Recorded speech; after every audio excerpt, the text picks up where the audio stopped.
Hi guys, good morning, happy independence day. আজকে হলো 26 জানুয়ারি। তো আমি ঘুম থেকে উঠেই দেখছি আমাদের ঘরের সামনে পুরো ভিড়, মানে আমাদের এই পড়োশিরা যতজন আছে সবাই মিলে ঝান্ডা ওঠাচ্ছে, এখানে তিরঙ্গা ওঠাচ্ছে। তো তাই আমি বের হলাম না, যেহেতু আমি নাইট ড্রাইভে আছি, তাই বাইরে মানে গেটের ভিতর থেকে দেখছিলাম।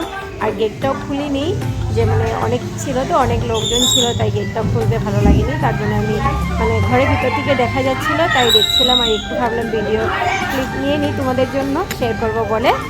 তো দেখতেই পারছো।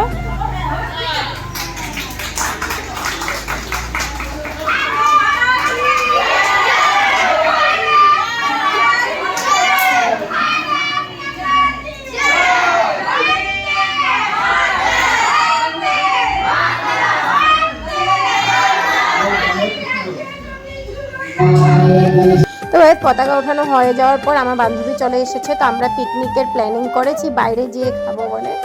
তো তার জন্য ও সকাল সকাল চলে এসেছে। এখানে চিকেন ধুয়ে রেখেছি আর সব কিছু কাটাকাটি হয়ে গেছে। তো ও রান্নাটা, ও চিকেনটা বানাচ্ছে আর ভাতও ওই বানাবে। তারপরে বানিয়ে নিয়ে দেখো, আর ভিডিও করার সময় পেলাম না, রেডি হলাম, বাবুকে খাওয়া দাওয়া করিয়ে রেখে এসেছি মার কাছে। তো তাই আমরা গাড়িতে বের হয়ে গেছি গাড়ি নিয়ে। তো আমরা চারজনই যাচ্ছি পিকনিক করতে। তো ওখানে পরে ভাই আসবে আর ভাইয়ের একটা ফ্রেন্ড আসবে। তো রান্না করে নিয়ে এসেছি, তাই কোনো ঝামেলা নেই। আর দেখো চারিদিকে এত লোকজন, ভেবেছি আজকে মনে হয় লোকজন হবে না, কিন্তু এসে দেখছি পিকনিক প্লেসে অনেক বেশি লোকজন, জায়গাই ছিল না যে কোথাও বসবো বা কিছু করব। আর গাইস, সব থেকে প্রবলেম হলো না, আমরা তো খাওয়া দাওয়া বানিয়ে নিয়ে এসেছি, কিন্তু প্লেটও এনেছি, আর যে বসবো, বসে খাওয়া দাওয়া করব, তার জন্য কিছুই আনিনি, একদমই ভুলে গেছি। না টেবিল চেয়ার কিছু আনিনি, আর নিচে বসার মতন কিছু প্লাস্টিকও আনিনি যে বিছিয়ে বসবো। এবার দেখা যাক, কিছু জোগাড় করতে হবে। জোগাড় মানে গাড়ির ভিতরে যে নিচে কার্পেটের মতন কিছু বিছানো হয় না, সেটাই বের করে বাইরে বিছিয়ে নিব। তো গাইস, আমি মোবাইলটার ক্যামেরাটা অন করা মাত্র সবাই ভেবেছিল যে আমি ফটো ক্লিক করছি, কিন্তু তারপর সবাই বুঝতে পারলো যে না, আমি ভিডিও করছি। তাই সবাই পোজ দিয়ে দাঁড়িয়ে পড়েছিল। আর এখানে দেখো সবাই ডান্স করছে, প্রচুর ডান্স করাকরি হলো। আমরা 6 জনই পুরো ডান্স করে নিয়েছি। আর এবার খাওয়ার সব বের করা হচ্ছে। চলো খাওয়া দাওয়াটা স্টার্ট করে নিব, শুরু করে নিব খাওয়া দাওয়াটা। কেন খেয়ে দিয়ে আবার যেতে আছে বাড়িতে, যেহেতু বাবুকে ছেড়ে এসেছি। তবু প্রায় সন্ধ্যা হবেই। আর এখন প্রায় 4:30টার মতন বেজে গেছে। দেখতেই পাচ্ছ আমরা গাড়ির কার্পেটগুলো বের করে বসেছি। তো এখানে খাওয়া দাওয়া সব বের করে নিয়ে নিয়েছি। তো আমার হাজব্যান্ডকে আমাকে খেয়ে দিতে লাগবে, তাই একটাই প্লেট নিয়েছি। আর এখানে দাদাও খাওয়া দাওয়া করছে। দাদা কিছু কিছু বলছিল, মানে গান গাইছিল। তো যাই হোক, চলো খাওয়া দাওয়ার পরে আবার ফিরে আসছি।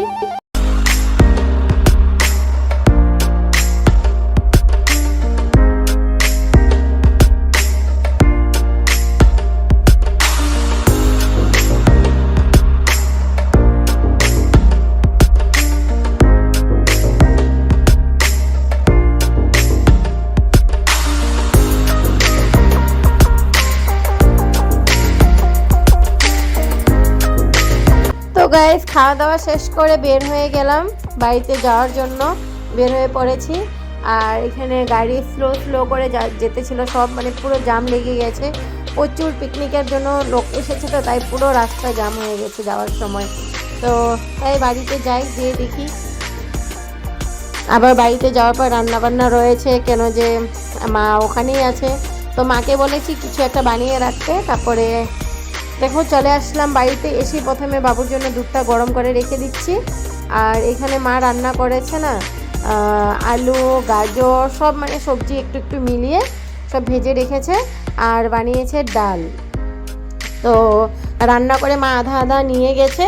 আর এখন আমি ভাবছি বানাবো মাছ। মানে মাছটা মা এনেছিল দিনের বেলা, তো মা ধুয়ে রেখেছিল, আমি এসে ম্যারিনেট করে রেখে দিয়েছি। আর এখানে আটাও মাছ এনে রেখেছে। তো এখন আমি রুটি করব আর মাছটা ফ্রাই করব, তারপরে সবাইকে খাওয়া দেবো। আর এখানে দেখো আয়ানের বদমাশি, যেটা সব সময় করে, ফিল্টারগুলো থেকে জল বের করে করে সব নিচে ফেলে দেয়, আর কথা বললে একটাও শোনে না। তো যাই হোক, চলো রান্নাটা স্টার্ট করে নিই, বেশি বকবক না করে।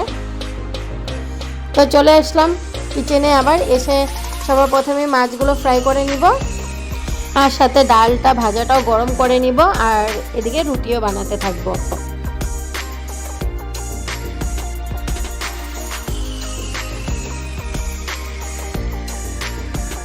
তো দেখতে পাচ্ছ মাছগুলো কি সুন্দর ফ্রাই হয়েছে। আর আমি না ম্যারিনেটের সময় লঙ্কা পেঁয়াজ বেটে দিয়েছি, আদা রসুন একটু বেটে দিয়েছি। আর দেখো এখানে রুটিও করে নিচ্ছি। তো এই 4 পিস মাদের জন্য দিয়ে পাঠাবো, মানে মা নিয়ে চলে যাবে বাড়িতে। তো তার জন্য এই 4 পিসটা তুলে নিচ্ছি। তারপরে আরও 4 পিস রয়েছে, সেটা ফ্রাই করব আমাদের জন্য। আর এদিকে দেখো রুটি বানিয়ে নিচ্ছি, দেখতে পাচ্ছ আরও 4 পিস হচ্ছে। তো একটা একটা করে সব রুটিগুলো বানিয়ে নিচ্ছি। রুটিও কটা মাকে দিয়ে দিব, যেন ভাইরা রুটি ভাত খাবে। আর ঠান্ডার দিনে আমাদের বাড়িতে মানে আমি আর আমার বর রুটি খাই, আয়ানও রুটি কেনে। আর এখানে দেখো রুটি বানিয়ে নিয়েছি। আর এটা ইলিশ মাছের ভাপা। তো যে বান্ধবীটা আজকে গিয়েছিল আমাদের সাথে, দেখতে পেয়েছিল যে ওই ইলিশ মাছ বানিয়েছিল, তার জন্য মানে আমার জন্য 2 পিস এনে দিয়েছে। আমি ইলিশ মাছ প্রচুর ভালোবাসি, বহুত টেস্টি হয়েছিল মাছটা খেতে। সত্যি ও যদি ভিডিওটা দেখে তো ওকে বলে দিচ্ছি, সত্যি মাছটা অনেক টেস্টি হয়েছিল রান্নাটা, আর মাছটা অনেক টেস্টি ছিল। তো খেয়ে আমার অনেক ভালো লেগেছে। দেখো ডালটা পাতলা করে বানিয়েছে, মুসুর ডালের ঝোল। আর মাছগুলো ফ্রাই হয়ে গেছে, আলু ভাজাটাও মানে মিক্সড ভেজিটেবল ভাজাটাও হয়ে গেছে গরম। তো এবার চলো খাওয়া দাওয়াটা স্টার্ট করে নিই। তো ভিডিওটা আমি আজকের মতন এখানেই শেষ করছি। ভালো লাগলে লাইক শেয়ার কমেন্টস করে অবশ্যই জানিও, আর সাবস্ক্রাইব করে নিও, পাশে থাকা বেলটাকে প্রেস করে দিও। টাটা বাই বাই, দেখা হচ্ছে আবার নেক্সট ভিডিওতে। ভালো থেকো সবাই।